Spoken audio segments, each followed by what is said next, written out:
نو فقال حابل ورته انما يتقبل الله من المتقين الله قبلې د هغه متقیانو پرهیزګارانو ستا قرباني قبول نشو او زما دا قبول شو دا خو زما کار نه دی لئن بسطت الی کچېرته تر اوږدې ما ته یدک خپل لاس لتقتلني دې لپاره چې ته ما قتل کړې ما انا بباسط زنیم د روبت کوونکې یدي خپل لاس الیک تا لأقتلک چې زه تا قتل خو ته ما قتلې قتل مې کړه خو زه تا قتلومه نه إني أخاف الله بشكل زد الله لا يريكم رب العالمين في كل مخلوقات أو إني أريد بشكل زوارق أن تبوء باسمي جتا أختشي زمان بغنابان يعني زمان قتل بغنابان كما قتلك بغنابة تاتا بلوي وإسمك أو بخبري غناسا فتكون فاستبشي من أصحاب النار دخاندان دور وذلك جزاء الظالمين او دا بدلا د ظالمانو ده نو په هر حال قابل راولګېدو د حابل د وجه د دې دا حسد چې کله پیدا شي نو بس بیا دا یو سړی په ناحق کار باندې مجبور یو ناحق کار وي جایز به د لپاره نه خو بس د هغه سره به یو حسد وي د حسد د وجې نه به چې دی بیا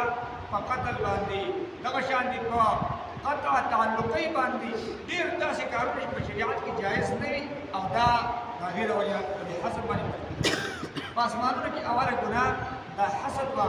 چې ابلیس د آدم علیه السلام سره دا کړې وه او په دنیا کې اوله ګناه دا حسد وه چې د قابل دا د حابل سره کړې وه ځکه حدیث شریف کې راځي ایاکم والحسد فإن الحسد يأكل الحسنات كما تأكل النار الحطب ځان د حسد نه وساتئ دا حسد نیکیانې داسې ختموي لکه څنګه چې دا اور لرګي ختموي او لرګي سوځي وایي داسې دا حسد دا نیکیانې څه کوي دا ختموي نو دا د شرک نه وروسته حسد دا ډېره زیاته خطرناک مفسرینو ذکر کړي ځکه اوله ګناه په اسمانونو کې هم د حسد وه او په دنیا کې هم چې دی دا د حسد وه واتلو علیهم اول ولا پر دوی باندې نبأ ابنی آدم د آدم علیه السلام د دوو زامنو واقعه بالحق پر اختیا باندې اذ قربا قربانا هر کله چې د دواړو نږدېوالی اختیار کو په نږدېوالي سره قرباني ویلې کېږي هغه شي چې په هغې باندې سړی د الله نزدېکت حاصل کړي یا اذ قربا هر کله چې د دواړو پیش کړله قربانا یو قربانۍ لره فتقبل من احدهما پس قبول کړلی شوه په د دواړو کې د یو نه ولم يتقبل من الآخر او قبول نکړلی شوه د هغه بل نه قال نوویل قابل لأقتلنک خامخا زه به قتلوم تا لره قال نوویل حابل انما يتقبل الله بشک الله قبلی من المتقین د پرهیزګارانو نه فإن بسطت إلي کچرتا تراوغت کی ماتا یدک خپل لاس لتقتلني لپاره چې ما قتل کی ما انا بباسط زنیک تروت کوونکی یدي یا خپل لاس الیک تاتا لأقتلک دې لپاره چې زه تا قتل کم انی اخاف الله بشکه زه د الله نه یریږم رب العالمین چې پالونکی د ټولو مخلوقاتو دی انی ارید بشکه زه اراده لرم ان تبوءا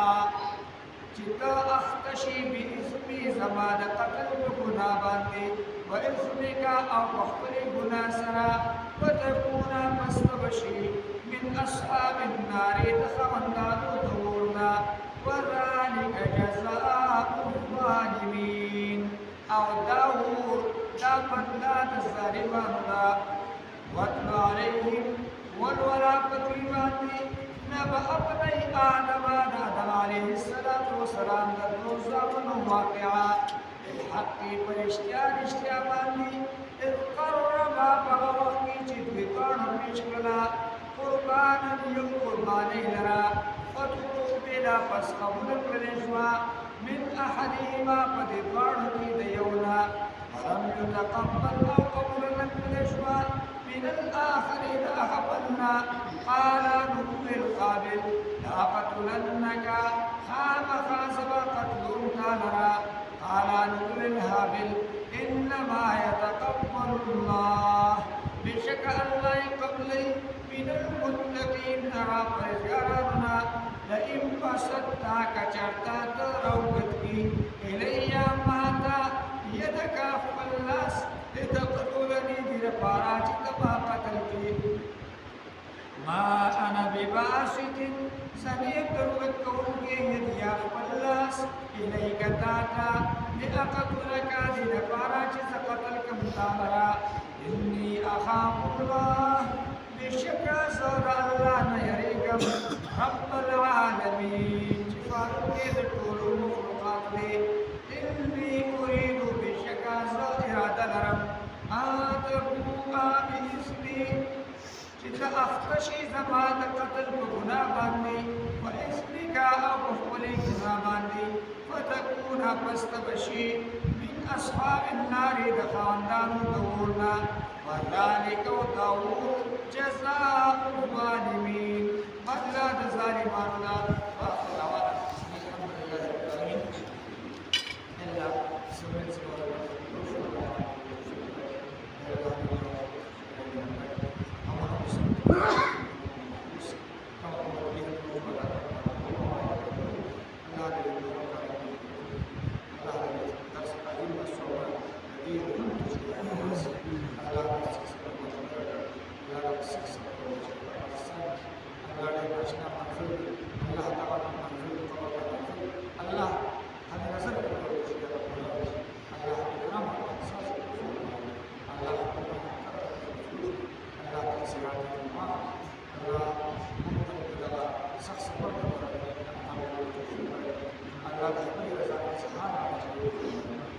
Allah